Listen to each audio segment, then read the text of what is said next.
Aujourd'hui, je vous retrouve pour un exercice proposé à la préparation pour l'entrée à l'université de Stanford aux États-Unis. Ce qui va être intéressant dans cet exercice, c'est que l'inconnu, c'est une fonction polynôme, c'est-à-dire vraiment un polynôme avec l'entièreté de ses coefficients.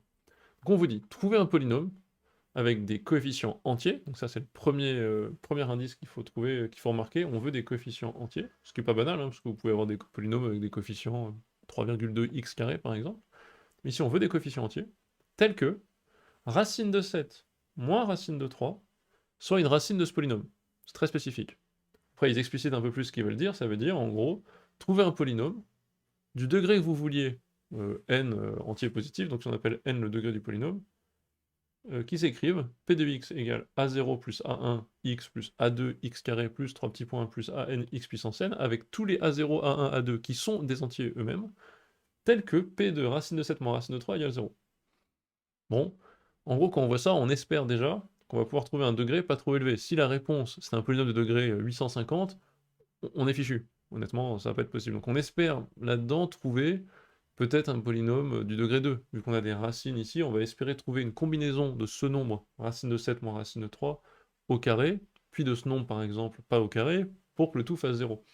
Ça vous fait réfléchir un peu à la nature profonde de ce que c'est un polynôme. Un polynôme, c'est vraiment prendre x, prendre le x au carré, prendre un nombre x au cube, et combiner ces x, x carré, x au cube dans une certaine somme, avec certains coefficients. Là, cette fois-ci, ce qu'on cherche, c'est combiner donc le carré, le cube potentiellement d'un nombre un peu complexe, racine de 7 moins racine de 3, et espérer trouver une combinaison de ces différentes puissances qui vaille 0.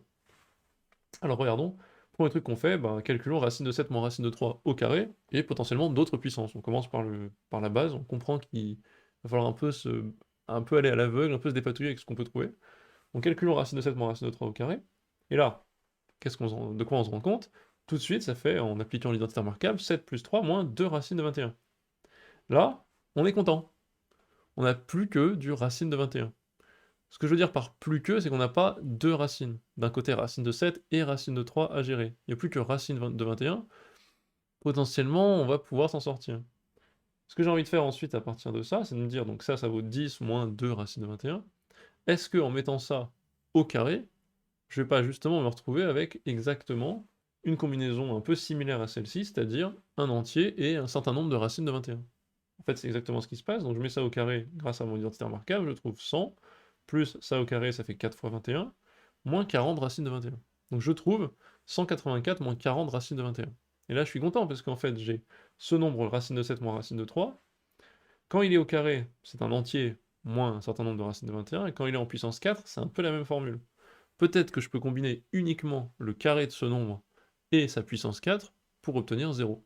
Donc je pars là sur une recherche, en ayant compris ce qui se passe ici, je vais partir sur une recherche d'un polynôme de degré 4. Vous pourriez me dire, mais pourquoi tu prends pas le degré 3 ici? Le problème, si je prends le degré 3 de ça, c'est que je vais multiplier cette quantité, donc 10 moins 2 racine de 21, par racine de 7 moins racine de 3. Je vais refaire apparaître plein de racines. C'est pour ça que j'ai, astucieusement si on veut, décidé de partir directement sur le carré de cette identité, et donc de voir la puissance 4 de racine de 7 moins racine de 3, pour ne gérer uniquement, que des racines de 21. Donc, on peut essayer en fait. Moi, ce que je veux, c'est quoi? C'est une combinaison des deux. J'essaye avec des A, B, C inconnus. Donc A fois ça puissance 4, plus B fois cette chose puissance 4, puissance 2, pardon, plus C égale à 0. Cherchons A, B, C tel que ça soit vrai.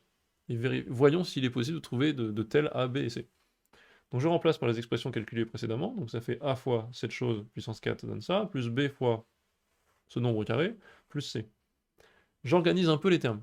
Je mets ensemble tout ce qui est du domaine des entiers purs, c'est-à-dire 184 fois A, 10 fois B, C, et je mets d'un autre côté tout ce qui est du domaine de racine de 21. Combien de racines de 21 j'ai? Je vois que j'en ai moins 40 fois A et moins 2B. Bon, j'obtiens tout de suite un peu un système, si vous voulez. Je me dis, ok, ce que je veux, moi, pour que ça, parce que je veux en gros, je veux que la valeur de ce polynôme vaille 0 quand je mets racine de 7 moins racine de 3 comme valeur. Donc ce que j'aimerais, c'est que ça et ça soient égaux à 0. Ça me fait un système, j'ai deux équations pour trois inconnus, ça veut dire que j'aurai un peu de liberté dans mes choix de A, B, C potentiellement. Très vite, grâce à ça, la deuxième ligne, je trouve que B égale moins 20A. J'introduis ça dans la première ligne, et assez vite, j'obtiens parce que j'ai 10b ici, donc ça me fait moins 200b, donc il me reste moins 200a, pardon, 184 moins 200, moins 16a plus c égale 0. Donc si j'écris ça proprement, j'ai a égale c sur 16, et b, calculé à partir de a, qui vaut moins 20a. Ce sont les contraintes qui apparaissent pour avoir cette égalité égale à 0. Et moi, je veux des coefficients entiers. Bah, qu'est-ce que j'ai envie de faire ici? Tout de suite, j'ai envie de sélectionner au choix, hein, vu que j'ai a qui doit être égal à c sur 16, j'ai envie de sélectionner c égale 16. Je vais tenter ma chance. Si j'ai c égale 16, tout de suite j'ai a égale 1, et j'ai b égale moins 20. Alors je vous ai mis b égale moins 20 appartient à n, alors ça va être faux. On n'a pas précisé qu'il fallait des natural integrals, donc des entiers naturels. On veut juste des entiers qui soient positifs ou négatifs. Pour les entiers ici, a0 à an, donc les coefficients devant les puissances. J'ai juste fait une erreur en écrivant ça ici. Moins 20 qui appartient bien, non pas à n, mais à grand Z. Donc, qu'est-ce que je trouve? J'ai trouvé au final que racine de 7 moins racine de 3 va être racine de x puissance 4, j'ai pris a égale 1, moins 20, donc j'ai mis ici donc a fois quelque chose puissance 4, ça devient 1 fois x puissance 4, plus b fois quelque chose puissance 2, donc moins 20 x carré, avec c qui est égal à 16 plus 16. Donc ce polynôme, x4 moins 20 x2 plus 16, admet pour racine de 7 moins racine de 3. J'ai démontré, je suis content, c'est le résultat. Le principal ici que je voulais vous montrer, c'était un peu les étapes de bidouille. C'est-à-dire qu'il faut assez vite, c'est la difficulté de l'exercice. C'est que l'exercice est assez large, je vous demande de trouver un polynôme, il faut être, peut-être qu'il faut avoir déjà pratiqué pas mal de calculs sur les puissances de racines, vous allez peut-être croiser ça dans des exercices assez classiques, pour se dire justement, vraiment la bonne idée qui sauve, je pense qu'il y a d'autres manières de le faire, hein, mais l'idée qui me semble la plus rapide pour vous sauver de cette galère de racine de 7 moins racine de 3, c'est de comprendre que les puissances paires vont être uniquement concentrées autour de racine de 21. Et donc vous tentez votre chance avec une puissance paire très simple, 2 puis 4. Ça n'aurait pas marché, j'aurais pu monter à la puissance 6, pour voir ce que ça donne. Vu que là ça marche et que j'ai trouvé un polynôme, c'est pas le seul, hein, bien sûr, il y en aura d'autres sûrement qui vérifient, qui ont racine de 7 moins racine de 3 comme racine.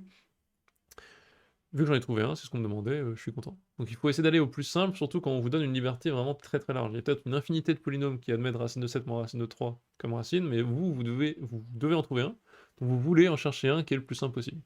Voilà, j'espère que ça vous a éclairé, posez des questions si nécessaire, et je vous retrouve dans une prochaine vidéo. Bye bye.